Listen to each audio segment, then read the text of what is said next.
Tanganyika na Unguja, Nyerere naye Karume hautakungoja, walifanya chini nene, Tanzania na ikaja.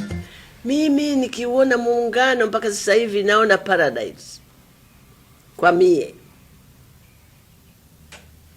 ukitaka kwenda wapi unakwenda.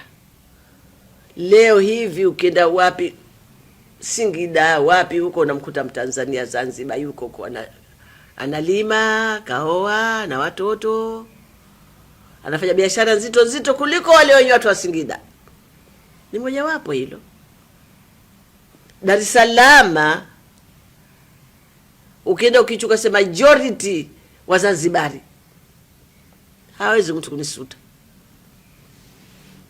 Majority wa Zanzibari, si wa Shihiri, si wa nani, si wa nani, tuko pale. Na wamesambaa nchi nzima.